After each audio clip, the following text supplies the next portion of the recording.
오늘 사모를 하나님께 첫 주일을 올리면서 오늘 우리 하나님의 말씀을 여러분이 두 군데를 우리 함께 찾아보겠습니다.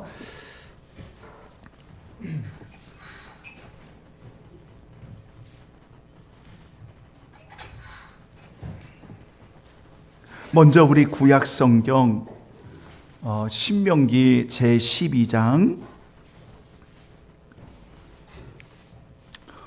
구약 성경 280쪽입니다. 신명기 제12장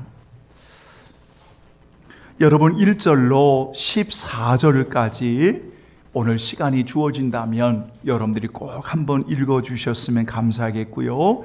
오늘 이 시간에는 8절 한 절만 12장 8절 여러분 한 절만 우리 두 번만 같이 찾으신 줄 알고 봉독하겠습니다. 우리가 오늘 여기에서는 각기 소견대로 하였거니와 너희가 거기에서는 그렇게 하지 말지니라.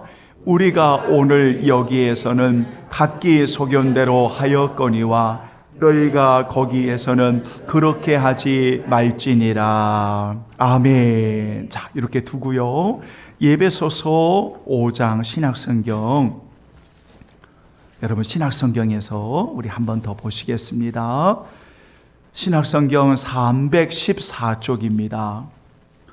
에베소서 5장 8절로 11절 314쪽 에베소서 5장 8절로 11절 자, 우리 함께 봉독하지요. 너희가 전에는 어둠이더니 이제는 주 안에서 빛이라. 빛의 자녀들처럼 행하라. 빛의 열매는 모든 착함과 의로움과 진실함에 있느니라. 주를 기쁘시게 할 것이 무엇인가 시험하여 보라. 너희는 열매 없는 어둠 일에 잠이하지 말고 도리어 책망하라. 아멘. 10절만 시작. 주를 기쁘시게 할 것이 무엇인가 시험하여 보라. 아멘. 한번 따라서 합니다. 그리스도인의 삶의 방식은 달라야 합니다. 자, 이런 제목을 가지고 여러분 오늘 우리에게 주어진 귀한 시간 우리가 함께 은혜를 받겠습니다. 방식이라고 하는 것 아마 우리 성도들이 모르는 분은 없을 겁니다. 그 단어를 구체적으로 알지 못해도 오늘날 우리 성도들이 살아가는 인생의 모든 것이 방식입니다. 그래서 방식이라고 하는 이 단어를 어학사전에 그대로 인용을 하면 일정한 형식이나 방법을 방식 이렇게 표현합니다. 다시 말하면 오늘 이 세상의 모든 사람들은 자기들 나름대로의 삶의 방식이 있다는 겁니다. 누구에게도 나름대로의 삶의 방식을 가지고 살아간다는 것입니다. 예수 그리스도를 믿는 하나님의 자녀들에게도 그리스도인으로서 살아가는 방식이 있습니다. 그런데 한 가지 다른 것은 뭐냐면 우리는 예수님을 만나서 전에는 어둠이었지만 이제는 그리스도 안에 있는 주님의 빛의 자녀들로 살아가는 그리스도인의 삶의 방식은 분명 세상 사람들의 삶의 방식과는 달라야 된다는 것입니다. 그렇지 않습니까? 내가 과거에 예수님을 만나기 전에 삶의 방식은 세상 사람들이 살아가는 똑같은 방식을 가지고 살아갑니다.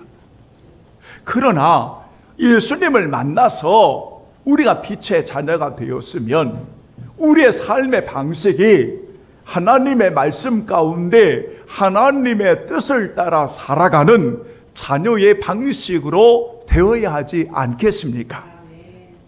오늘 읽어드린 본문의 말씀에 신명기 12장의 내용 중에 보면 우리가 오늘 여기에서는 각기 소견대로 하였거니와 너희가 거기에서는 그렇게 하지 말지니라. 하나님께서 모세를 통해 주신 명령이었습니다. 여러분, 이게 무슨 말입니까? 이게 무슨 말입니까? 우리가 오늘 여기에서라고 말하는 것은 광야에서의 삶을 이야기하는 겁니다. 그러니까 예굽에 있는 이스라엘 백성들이 출애굽을 하여 이제 요단을 앞에 두고 가나안을 건너기 전에 이스라엘 백성들의 삶의 방식을 이야기하고 있는 것입니다. 그들의 방식을 한마디로 성경에 뭐라고 말하냐면, 우리가 오늘 여기에서는 각기 소견대로 하였지만 이렇게 말합니다. 우리말 성경에 번역을 하면 이렇게 되어 있습니다.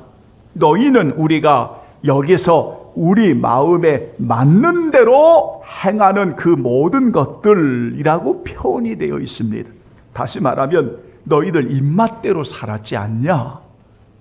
너희들 마음대로 살았지 않냐? 너희들 하고 싶은 대로 살았지 않느냐? 이 말입니다.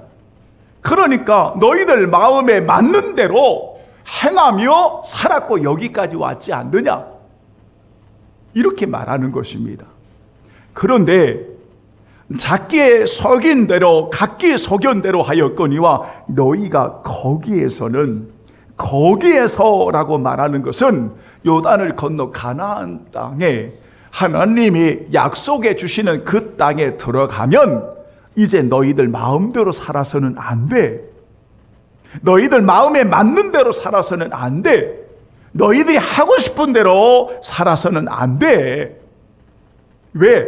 그 약속의 땅에서는 이제는 너희들 마음에 맞는 대로 살아가는 것이 아니라 가나안에서의 삶의 방식은 하나님의 말씀, 하나님의 계명을 따라서 너희들이 순종하고 그렇게 살아야 돼. 이걸 보여주고 있는 것이 바로 오늘 본문의 이야기입니다.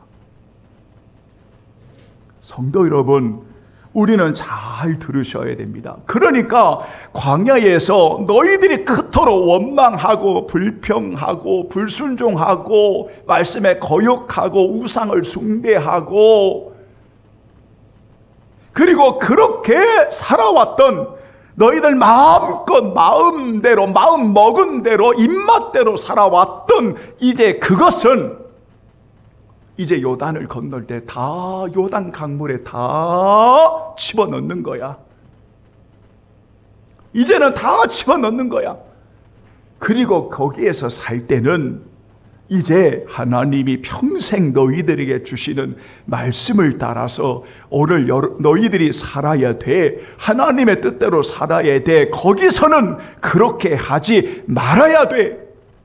오늘 명령을 하고 있는 구절입니다. 사랑하는 여러분, 그러면 구체적으로 오늘 본문에 하나님께서 모세를 통하여 도대체 그들의 마음에 맞는 대로 그들의 입맛대로 살아왔던 게 뭘까라고 생각해 보면 오늘 본문에 세 가지를 이야기합니다. 신명기 12장에 세 가지를 이야기하는데 하나는 예배의 문제를 거론합니다. 두 번째로는 예물의 문제를 거론합니다. 세 번째로는 예물을 드리는 자의 마음의 상태, 마음의 자세를 거론합니다. 이것이 12장 1절부터 14절의 이야기입니다. 무슨 말이냐면 너희들 마음에 맞는데 너희들 입맛대로 너희들 하고 싶은 대로 예배 드렸지 않냐? 너희들 하고 싶은 대로 예물을 행하지 않았느냐? 너희들 하고 싶은 대로 너희들 마음을 그렇게 하지 않았느냐? 그런데 이제는 그곳에 들어가거든 하나님의 이름을 드러내기 위해 예배하고 오늘 그곳에 들어가거든 하나님께서 기뻐하시는 예물을 드리고 너희들이 그곳에 들어가거든 언제나 기쁘고 감사하는 마음으로 하나님 앞에 드려야 돼. 이렇게 신명기 12장 1절로 14절까지 말씀하고 있는 것입니다. 그러니까 너희들의 삶의 방식은 반드시 달라야 돼. 가나안 땅의 민족들처럼 살아가서는 안 된다. 너희들이 세상의 방식을 가지고 살아가면 안 된다. 너희들이 광야에서 그렇게 살았지만 이제 들어가는 곳에서는 하나님의 자녀답게 살아야 돼.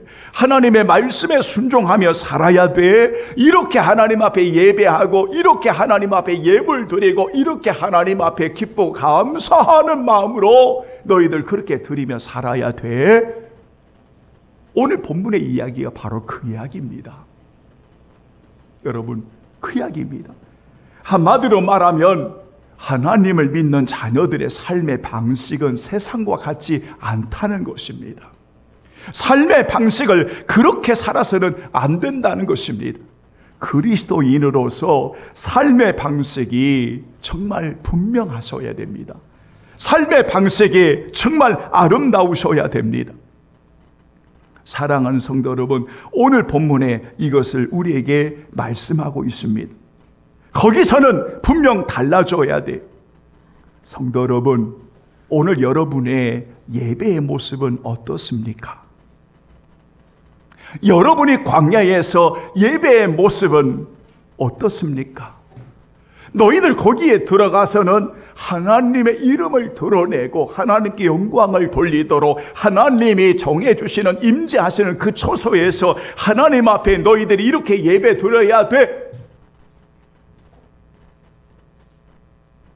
그리고 하나님 앞에 감사함으로 아름다운 예배를 올려드리기 위해서 너희들이 하나님 앞에 이렇게 예물을 드려야 돼. 저는 목회를 하면서 가끔 그런 생각을 해봤습니다. 왜 성도들이 자꾸만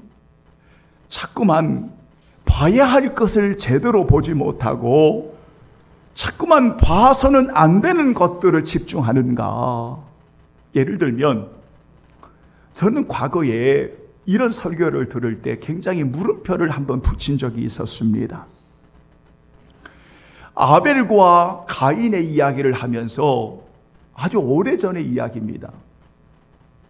왜 하나님이 아벨의 예배를 받고 가인의 예배를 받지 않으셨느냐? 이유를 설명하기를 아벨은 양을 드렸기 때문에 희생제사를 하나님이 받으신 거다.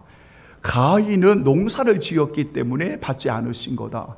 저는 굉장히 성경을 읽으면서 물음표를 붙였습니다. 아니, 그 당시에 율법이 있었나? 그 당시에 아니 왜 가인이 농사를 지어서 하나님 앞에 올린 것이 예배를 받지 않으시는 이유가 되는 것일까?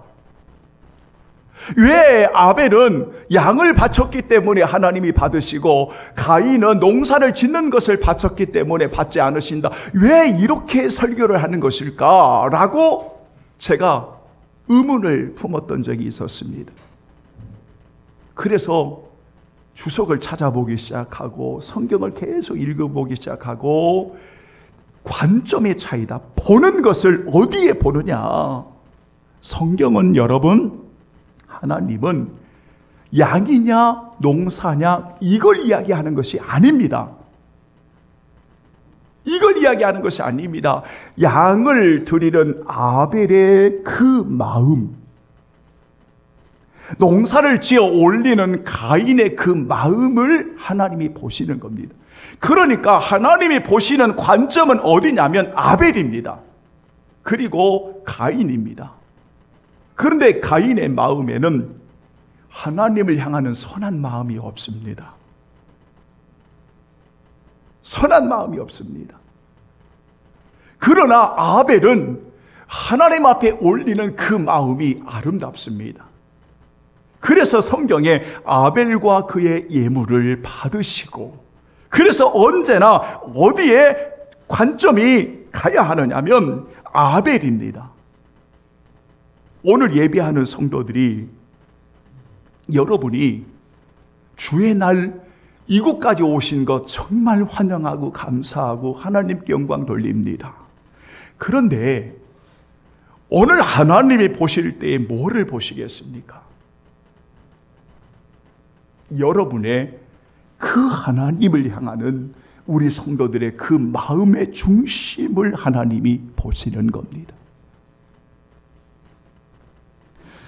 저는 가끔 우리 성도들이 한 여인을 이야기하면서 가끔 저는 부흥회 때 제가 마음에 이런 의문을 품은 적이 있었습니다.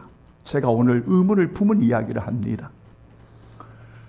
여러분 다 함께 하나님 앞에 향유를 드리십시오. 여러분 최고의 것을 가지고 하나님 앞에 올리십시오. 화향유를 드리십시오. 여러분 그 이야기가 향유의 이야기입니까? 아니면 향유를 드리는 주님을 사랑하는 여인의 이야기입니까? 그런데 물질을 추구하는 사람들은 언제나 중점이 어디가 있냐면 향유에 있습니다. 얼마를 드려야 되느냐, 무엇을 드려야 되느냐, 이런 것들에 빠져 있습니다. 그런데 예수님이 말씀하신 그 이야기는 향유의 이야기가 아닙니다. 주님을 사랑하는 여인의 마음을 이야기하는 것입니다. 보십시오. 그러니까 주님을 사랑하는 여인이 여러분 동전의 둔입이면 어떻습니까? 아무 상관없습니다. 왜냐하면 동전 둔입을 보는 것이 아니라 그 여인의 그 마음을 하나님이 보시는 겁니다. 그래서 과부의 두렙돈을 전부를 넣었다라고 예수님 표현한 것입니다. 오늘 제가 왜 여러분들에게 그 이야기를 하냐면 우리가 하나님 앞에 예배를 드리고 예물을 드림에 있어서 여러분 우리는 인색할 이유가 없습니다. 그걸 하네 하지 마네 이럴 필요가 없습니다. 얼마를 하고 얼마를 못하고 그럴 필요가 없습니다. 왜냐하면 여러분이 하나님의 은혜를 입고 하나님의 것임을 고백하고 하나님 앞에 예배를 드리고 하나님 앞에 감사하고 자원함으로 드려지는 것은 그 마음이 가장 적은 것일지라도 아무 상관이 없습니다. 여러분의 마음이 하나님 앞에 그래야 되는 것입니다. 여러분, 그래서 언제나 그 마음의 자세가 그래야 되는 것입니다. 이것을 신명기 12장은 지금 이야기하고 있는 겁니다. 그러니까 하나님의 자녀는 달라야 된다는 겁니다. 너희들이 그렇게 살아서는 안 된다는 겁니다. 성도 여러분, 그러면 우리가 오늘 이 본문의 말씀을 통해서 한 가지 꼭 기억하십시오. 오늘 이렇게 하나님께서 명령을 하셨습니다. 이렇게 명령을 하시고 그리고 나서 쭉 시대가 흐르고 가나안 땅에 들어가서 결국 사사기까지 읽어보면 그리고 시대가 흘러 가서 이스라엘의 멸망의 내용을 읽어보면 하나님의 말씀에 여러분 순종했습니까? 순종했습니까? 안 했습니다. 그래서 사사기 21장의 마지막 절에 우리 성도들이 잘 아시는 여러분 이스라엘 백성들의 실패의 원인을 여러분 성경에 뭐라고 말씀하고 있습니까? 실패의 원인을 자기 소견대로 옳은 대로 행하였기 때문이다 라고 지적하고 있습니다. 여러분 저는 그 구절을 읽으면서 참 이상하다. 왜냐하면 각기 소견대로 하였거니와 라고 12장은 기록되어 있는데 신명기는 그런데 사사기 21장에 보면 뭐라고 되어 있냐면 각기 소견에 옳은 대로라고 되어 있습니다. 옳은 대로 무슨 말입니까? 여러분 자기 중심대로 자기가 하고 싶은 대로 언제나 그의 살릴 방식에 뭐가 중심되냐면 자기라고 하는 것이 늘 중심이 되어 있습니다. 그러니까 뭐가 빠져 있지요? 뭐가 빠져 있지요? 하나님이 빠져 있습니다. 하나님이 빠져 있습니다. 그런데 더 놀라운 것은 자기 중심적으로 행하면서도 언제나 그들은 말하기를 옳게 행하였다고 말합니다. 자기가 옳게 했다고 이야기합니다. 아니, 내가 하는 것이 맞아. 내가 하는 것이 맞아. 내가 하는 것이 맞아. 왜 참견이야? 내가 하는 것이 맞아. 그렇게 말합니다. 그러니까 하나님의 말씀을 근거로 하여 자신을 점검하는 것이 아니라 자신이 행하는 것이, 자신의 소견에 행하는 것이 옳다고 말합니다. 그러니 옳다고 하는 사람 앞에 이길 수 있는 장사가 있습니까? 자기가 옳다는데. 그런데 옳았으면 이스라엘 백성들이 어떻게 가야 되겠습니까? 더 하나님 앞에 바로 세워야 되지 않겠습니까? 그런데 망해버립니다. 왜? 하나님이 보실 때는 그건 옳은 것이 아니에요. 잘못된 겁니다. 사랑하는 여러분, 여러분의 인생에 있어서 사랑하는 방식이 여러분의 자기 중심적인 삶이 아니라, 자기라고 하는 삶이 아니라, 오늘 하나님을 믿는 자녀들은 언제나 여러분의 중심이 하나님 중심이 되어지고 하나님의 뜻이 무엇인가를 물을 수 있는 그런 하나님의 사람들이 되어야 할 줄로 믿습니다. 아멘. 그러면 마지막으로 우리가 이렇게 자녀가 사랑하는 방식이 달라지기 위해서 오늘 우리가 어떻게 여러분 살아야 될까요? 오늘 그 말씀이 여러분 오늘 대표적으로 예배소서 5장에 있는 말씀입니다. 예배소서 5장에 있는 말씀입니다. 오늘 읽어드린 예배서 5장의 말씀을 여러분 전하고 마치고자 합니다. 오늘 저와 여러분들은, 여러분, 우리는 주 안에서 자녀입니다. 그런데 뭐라고 말하냐면 빛의 자녀라고 말합니다. 그러니까 이전에는 어둠의 방식을 가지고 자기 중심적으로 자기 마음대로 살아온 인생이라면 이제는 주님 안에서 빛으로 살아가는 자녀가 되었습니다. 여러분, 빛으로 살아가는 자녀가 되었습니다. 그러면 여러분, 빛으로 살아간다라고 이야기할 때 여러분 잊지 마십시오. 왜 빛이 필요합니까? 어둠이 있기 때문에 빛이 필요한 겁니다. 여러분, 온 세상이 다 캄캄한 세상이면, 여러분, 다 캄캄한 세상이면 그냥 다 어두운 세상입니다. 그러니까 그 어둠의 일을 하고 살아갑니다. 어둠의 일을 하고 살아갑니다. 열매 없는 어둠의 일을 하고 살아갑니다. 그런데 오늘 성도들을 주님 안에서 빛의 자녀로 오늘 여러분들을 부르셨습니다. 그러면 삶의 방식이 달라야죠.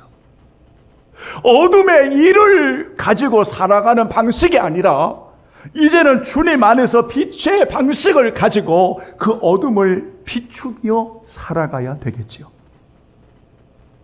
만약 여러분이 구원을 받았습니다. 여러분이 자녀입니다. 나는 빛의 자녀라고 말합니다. 그러면서 항상 고립적으로 혼자만 살아갑니다.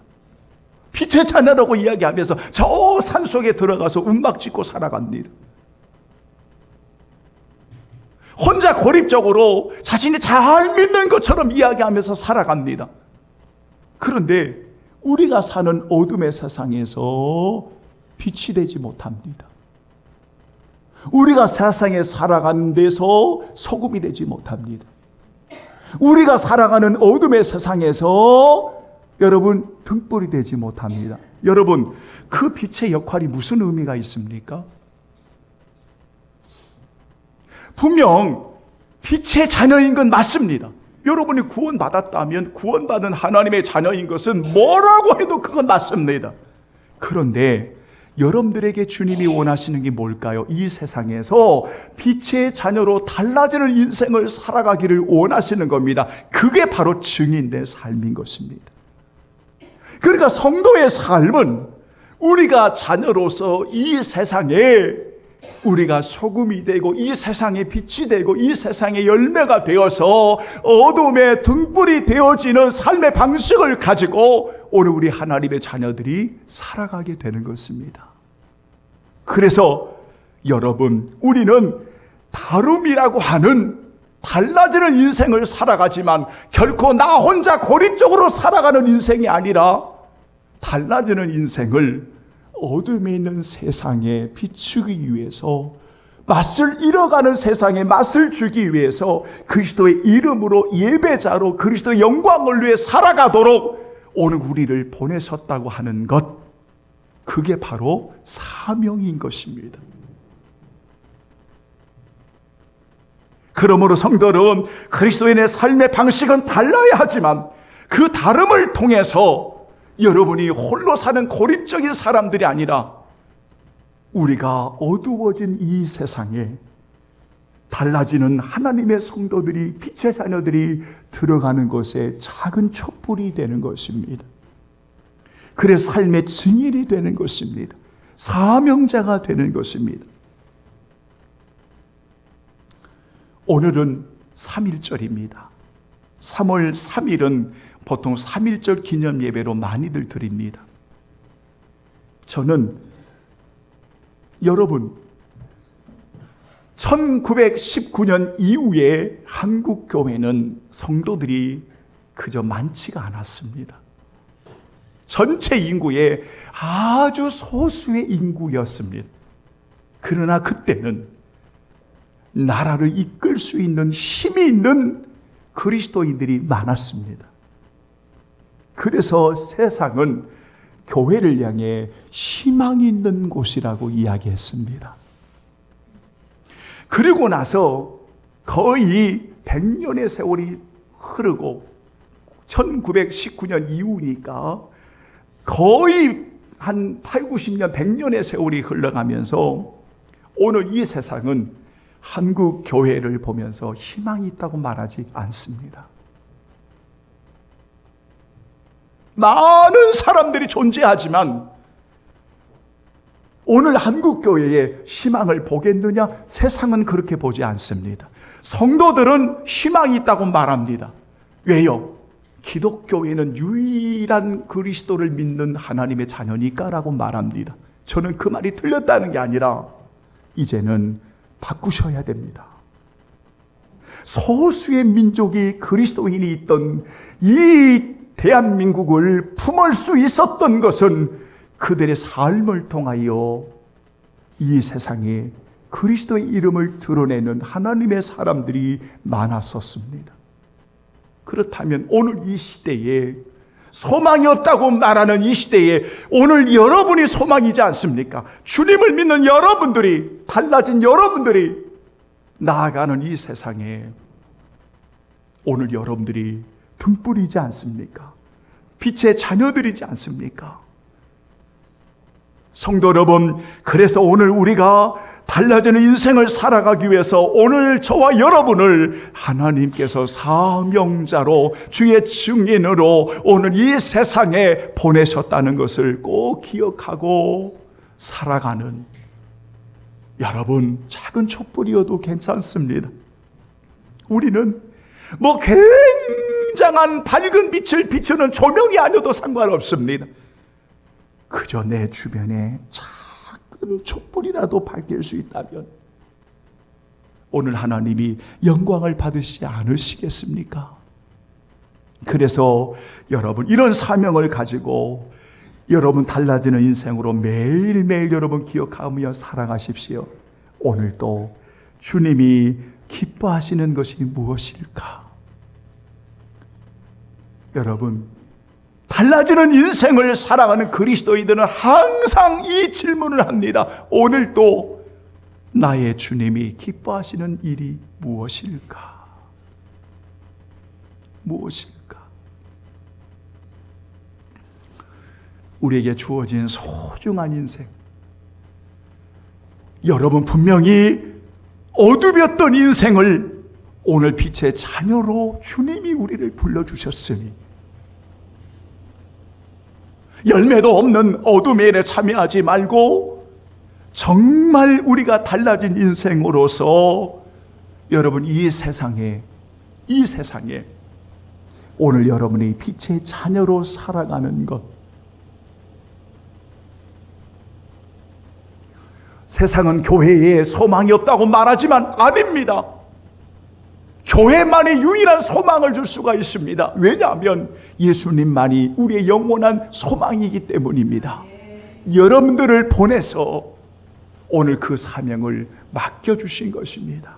그러므로 여러분, 힘들고 어려운 밤과 같은 시대를 살아가지만 빛의 자녀로 부르신 그 은혜를 기억하면서 달라진 삶의 방식을 가지고 하나님을 기쁘시게 하는 아름다운 귀한 성도들이 되기를 예수님의 이름으로 축원합니다. 아멘.